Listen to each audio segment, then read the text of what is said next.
Welcome to 9 vibes. Assembly ఎన్నికల ముందు ఖమ్మంలో బీఆర్ఎస్ కు విచిత్రమైన పరిస్థితి ఉండేది. బలమైన నేతలంతా బీఆర్ఎస్ లో ఉండేవారు. ఆధిపత్య పోరాటంతో ఎవరికి వారు రాజకీయాలు చేసేవారు. చివరకు అందరూ కలిసి కాంగ్రెస్ లో చేరారు. అక్కడ కలిసికట్టుగా గెలిచారు. కానీ శరమామూలే. ఇప్పుడు మళ్ళీ అక్కడ వర్గ పోరాటం ప్రారంభమయ్యింది. ఖమ్మం ఎంపీ సీటు కేంద్రంగా జరుగుతున్న రాజకీయం చూస్తే అక్కడ కాంగ్రెస్ కూడా బీఆర్ఎస్ లా మారడం ఖాయంగా కనిపిస్తోంది.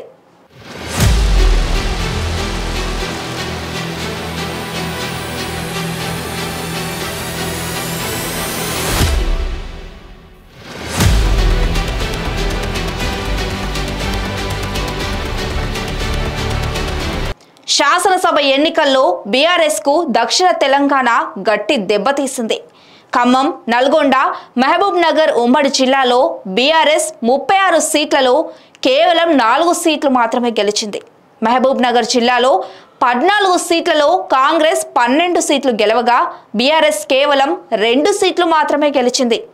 గద్వాల నుంచి బండ్ల కృష్ణమోహన్ రెడ్డి, అలంపూర్ నుంచి విజయుడు మాత్రమే కారు పార్టీ నుండి గెలిచారు. నల్గొండ జిల్లాలో 12 సీట్లకు ఒక్క సూర్యాపేట నుంచి మాజీ మంత్రి జగదీష్ రెడ్డి గెలిచారు. 11 సీట్లు హస్తం కైవసం చేసుకుంది. ఖమ్మం జిల్లాలో 10 సీట్లకు 8 కాంగ్రెస్ కైవసం చేసుకోగా సిపిఐ కొత్తగూడెంలో గెలిచింది. భద్రాచలం నుంచి తెల్లం వెంకట్రావు కారు గుర్తు గెలిచారు. ఇటీవలే తెల్లం వెంకట్రావు హస్తం గూటికి చేరారు.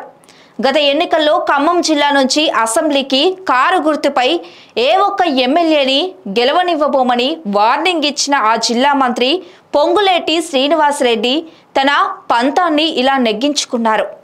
2018 ఎన్నికల్లో తెల్లం వెంకట్రావు బీఆర్ఎస్ తరపున పోటీ చేసి ఓడిపోయారు. పొంగులేటి అనుచరుడిగా తెల్లం వెంకట్రావుకు ముద్రపడింది.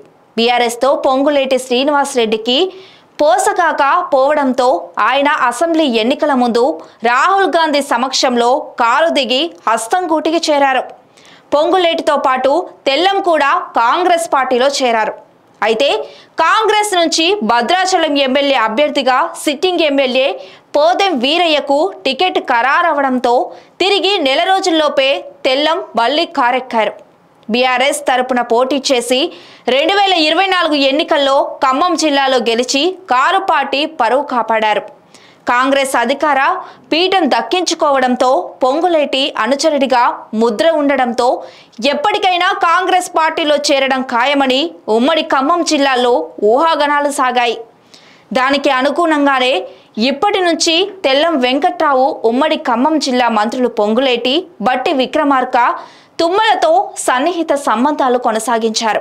ముఖ్యమంత్రి రేవంత్ రెడ్డితో కుటుంబంతో కలిశారు. అయినా బీఆర్ఎస్ వీడేది లేదని చెబుతూనే గులాబీ పార్టీ కార్యక్రమాలకు దూరం ఉన్నారు. మేడిగడ్డ ప్రాజెక్టు సందర్శనకు బీఆర్ఎస్ ఎమ్మెల్యేలు అందరూ హాజరైనా తెల్లం డుమ్మా కొట్టారు. బీఆర్ఎస్ పార్లమెంటు నియోజకవర్గ సమావేశాలకు హాజరు కాలేదు. చివరకు తుక్కుగూడలో జరిగిన కాంగ్రెస్ జనజాతర సమావేశంలో పాల్గొన్నారు. ఆ మరుసటి రోజే ఆయన కాంగ్రెస్ కండువా కప్పుకున్నారు. 2019 ఎన్నికల్లో ప్రస్తుత బీఆర్ఎస్ అభ్యర్థి నామ నాగేశ్వరరావు ఇక్కడి నుంచి గెలిచారు. ఇప్పుడు మాత్రం బీఆర్ఎస్ కు ఇక్కడ గెలవడం కష్టమే అని చెప్పాలి.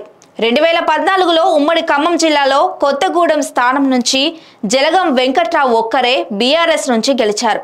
2018 ఎన్నికల్లోనూ ఖమ్మం శాసనసభ స్థానం నుంచి మాజీ మంత్రి పువ్వాడ అజయ్ గెలుపొందారు. అయితే ఈసారి ఖమ్మం పార్లమెంటు సెగ్మెంట్లోని 7 స్థానాల్లో 6 కాంగ్రెస్ గెలవగా కాంగ్రెస్ మిత్రపక్షమైన సిపిఐ మరో స్థానంలో గెలిచింది. ఈ పరిస్థితిలో ఈ దాఫా బీఆర్ఎస్ అభ్యర్థి నామ నాగేశ్వరరావు గెలుపు ఏదో అద్భుతం జరిగితే తప్ప అంత ఈజీ కాదన్న అభిప్రాయం సార్వత్రా నెలకొంది. గత శాసనసభ ఎన్నికల్లో ఖమ్మం పార్లమెంటు స్థానం పరిధిలో వచ్చిన ఓట్లు చూస్తే బీఆర్ఎస్ కన్నా కాంగ్రెస్ 2.70 లక్షల మెజారిటీ గత శాసనసభ ఎన్నికల్లో సాధించింది. ఇది తప్పనిసరిగా గెలిచే సీటు కావడంతో జిల్లా మంత్రులు బట్టి విక్రమార్క, తుమ్మల, పొంగులేటి శ్రీనివాసరెడ్డి తమ కుటుంబ సభ్యులకు టికెట్ ఇప్పించుకునేందుకు ప్రయత్నిస్తున్నారు. ఈ క్రమంలో వీరిలో ఒకరి కుటుంబ సభ్యుడికి టికెట్ ఇస్తే మిగతా ఇద్దరు ముఖ్య నేతలు సహకరిస్తారా లేదా అనే డౌట్ కాంగ్రెస్ అధినాయకత్వంలో ఉంది. వీరు ముగ్గురిని కాదని వేరే వ్యక్తికి ఇస్తే గత శాసనసభ ఎన్నికల్లో కలిసి పనిచేసినంత తీవ్రతతో కాంగ్రెస్ గెలుపునకు ఈ ముగ్గురు సీనియర్లు పనిచేస్తారా లేదా అనే చర్చ నడుస్తోంది. ఖమ్మం టికెట్ ఆశిస్తున్న నేపథ్యంలో వీరి మధ్య విభేదాలు తమను గట్టెక్కిస్తాయా అన్న ఆశతో గులాబీ నేతలు ఉంటారు. రాజకీయాల్లో ఏదైనా సాధ్యమని, ఓడలు బండ్లవుతాయి, బండ్లు ఓడలవ్వడం చూసామని ధీమా వ్యక్తం చేస్తున్నారు.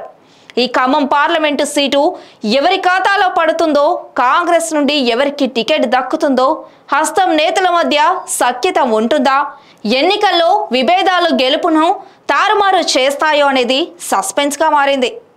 Stay tune to 9 vibes.